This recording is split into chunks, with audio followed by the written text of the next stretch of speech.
नमस्कार दोस्तों, आशा करती हूँ आप सब स्वस्थ होंगे। आज की कहानी सुनाने से पहले मैं कुछ पंक्तियाँ आपके साथ शेयर करना चाहती हूँ। टूटे न कोई और सितारा, आओ दुआ करें। बिछड़े न कोई हमसे हमारा, आओ दुआ करें। तूफान है तेज, कश्तियाँ सबकी भंवर में है। मिल जाए हर किसी को किनारा, आओ दुआ करें। जी हाँ दोस्तों, हम सबको मिलकर सबके लिए दुआ करनी है। तो आइए अब सुनते हैं आज की कहानी जो गुलजार साहब ने लिखी है और इसका शीर्षक है मर्द। वो परेशान थी। उसका पेट थोड़ा थोड़ा नजर आने लगा था। कप्पू हॉस्टल से आने वाला था। अगर पूछ बैठा तो वो ऐसे डर रही थी जैसे कप्पू उसका बेटा नहीं खाविंद हो। सफाई देनी पड़ेगी। औरत कुछ भी करे, हर बार किसी न किसी मर्द को सफाई देनी पड़ती है। कभी बाप को, कभी खाविंद को, कभी बेटे को। बख्शी ने तो कोई सफाई नहीं दी थी जब वो कांता से मिलने जुलने लगा था, बल्कि कभी वो पूछ लेती तो घर के बर्तन टूटने लगते थे। कभी कभार हाथापाई भी हो जाती थी। उन्हीं दिनों में जब तलखी बढ़ने लगी तो दोनों ने एक साथ सोचा कि कप्पू को हॉस्टल में डाल दिया जाए, नैनीताल में, ताकि बर्तनों के टूटने में वो घर टूटने का मंजर न देख पाए। बख्शी को जब कांता मिली तो उसके हवास बड़ी तेजी से खराब हुए।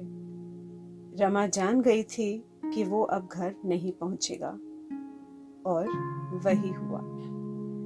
टेलीफोन की घंटी बजना, बज के फौरन बंद हो जाना, फिर बख्शी का फोन करना, बेवक्त दफ्तर का काम निकल आना, ये सारी अलामतें वो जानती थी, समझ रही थी।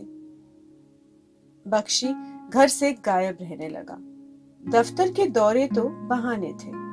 वो हमेशा जानती थी कि बख्शी कब, कहां, किस होटल में है। 1 साल के अंदर अंदर 2 बार बैंक में नौकरी कर ली, जहां पहले काम करती थी, लेकिन सफाई फिर भी देनी पड़ी थी, अपने बाप को भी और बख्शी को भी। बल्कि बख्शी ने उसके डैडी को मनाने में मदद भी की थी, क्योंकि वो भी जानता था एक नौकरी में 2 घर चलाना उसके लिए मुश्किल होगा। बाप ने जब अलग से जाकर पूछा रमा से, क्या कोई फर्क आ गया है तुम दोनों में, तो बड़ी फर्मा बरदारी से उसने कहा था, नहीं डैडी, यूं तो घर गृहस्थी में कुछ ना कुछ होता ही रहता है, लेकिन कपिल के हॉस्टल चले जाने से मैं बहुत खाली रहने लगी हूं। बाप ने उससे ज्यादा पूछा नहीं, सिर्फ इतना ही कहा, कपिल को कभी कभी नाना नानी के पास भी भेज दिया करो। दोनों जी जरूर कहकर कानपुर से वापस आ गए थे। सफाई मांगना और सफाई देना दोनों ने छोड़ दिया था। जब बात खुल ही गई तो सफाई कैसी? दोनों ने समझौता कर लिया कि सुलह सफाई के साथ अलग हो जाए, लेकिन सवाल कप्पू का था। उसे कैसे बताएं, कैसे समझाएं कि उन दोनों में हुआ क्या है? बच्चा ही तो था, 9 बरस का था उस वक्त। रमा के बैंक मैनेजर रमन कुमार ने बीच में पड़ के मनमुटाव दूर करने की बहुत कोशिश की, लेकिन बात बनी नहीं। बख्शी की उस जुनूनी कैफियत से वो वाकिफ थी। उसके साथ भी उसी तरह इश्क किया था उसने। रमन कुमार ने एक बार कहा भी था रमा से, तुम्हारा रोना तो मैं समझ रहा हूँ, लेकिन मुझे ज्यादा हैरत होती है जब मैं बख्शी को देखता हूँ। बात करते करते उसकी आंखों में आंसू आ जाते हैं। तुम्हारे खिलाफ कभी एक लफ्ज भी नहीं कहा। गलती भी महसूस करता है, लेकिन शायद बहुत जज्बाती इंसान है। वो जानती थी बख्शी की ये हरकत गलत तो हो सकती है, लेकिन झूठी नहीं। उसमें बनावट नहीं थी। तलाक के कागजात कचहरी में दाखिल करते करते साल और बीत गया। कभी अलग अलग और कभी एक साथ जाकर वो कप्पू को हॉस्टल में मिलते रहे। छुट्टियों में कभी घुमाने दिल्ली से बाहर ले जाते और कभी ये कि कप्पू रमा के पास आकर रहता और बख्शी दफ्तर के दौरे पर दिल्ली से बाहर चला जाता। कपिल ये तो महसूस कर सकता था कि कहीं कुछ गड़बड़ है, लेकिन उसका जहन सिर्फ इतना ही कह पाया था, पापा पहले की तरह प्यार नहीं करते मुझे, आपको भी।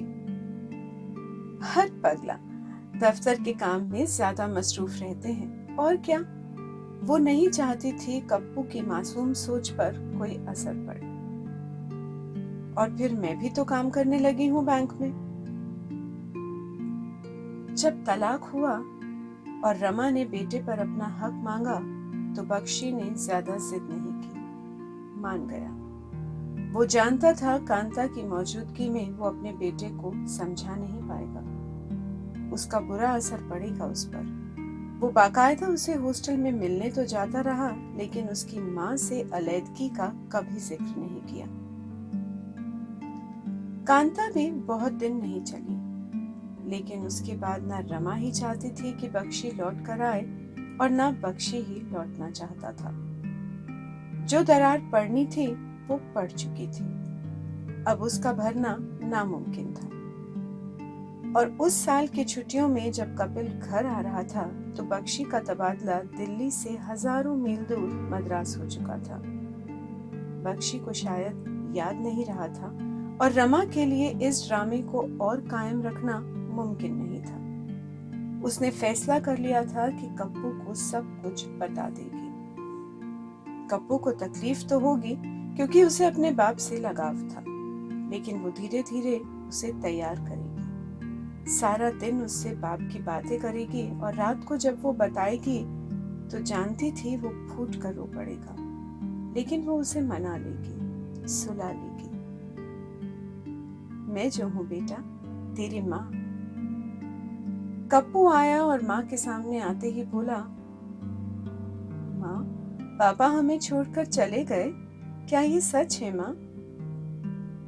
रमा संभल नहीं सकी और फूट कर रो पड़ी थी। कप्पू ने आगे बढ़कर माँ को गले लगा लिया था। मैं हूं ना माँ, मैं जो हूं, तेरा बेटा। वो हैरान रह गई थी। ये बच्चे कब अंदर ही अंदर बड़े हो जाते हैं, पता नहीं चलता। और आज 2 साल बाद कप्पू फिर हॉस्टल से लौट रहा था। अब 13 बरस का हो चुका था। पिछले साल की छुट्टियों में तो दार्जिलिंग चला गया था, स्कूल के दूसरे लड़के और लड़कियों के साथ, और वो खुद भी रमन कुमार के साथ कुछ दिनों के लिए बाहर चली गई थी। बहुत सालों बाद छुट्टी ली थी उसने। इस बार होली के दिनों में भी जब वो मिलने गई थी कप्पू से तो उसका बहुत जी चाहता था कि रमन का जिक्र करे, लेकिन वो डरती थी कप्पू पर कोई गलत असर न पड़ जाए। आखिर बच्चा ही तो है।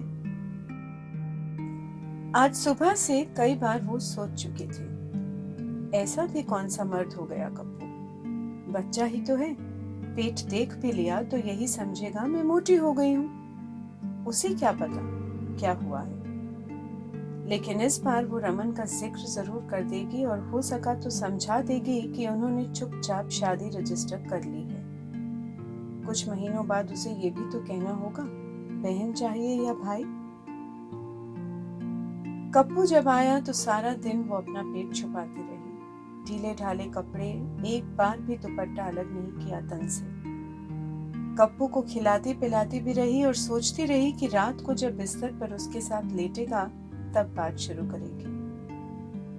अचानक कमरे में किसी कांच के टूटने की आवाज हुई। दौड़ी दौड़ी अंदर गई तो कप्पू ने हाथ जख्मी कर लिया था। कांच का गुलदान फर्श पर चूर चूर होकर बिखर गया था। कप्पू? वो आगे बढ़ी ही थी कि कप्पू ने धक्का देकर परे कर दिया। मत आओ मेरे पास। वो ठीक खड़ी हो गई। कप्पू का गला रूंधा हुआ था। तुम्हारे पेट में बच्चा है ये? रमा के हाथ पांव ठंडे होने लगे। माथे पर तरेली आ गई। किसका बच्चा है? रमन अंकल का? बास्टर्ड। कप्पू की नहीं, उसे पक्षी की आवाज सुनाई दे रही थी। लगा उसका बेटा नहीं, उसका मर्द बोल रहा है।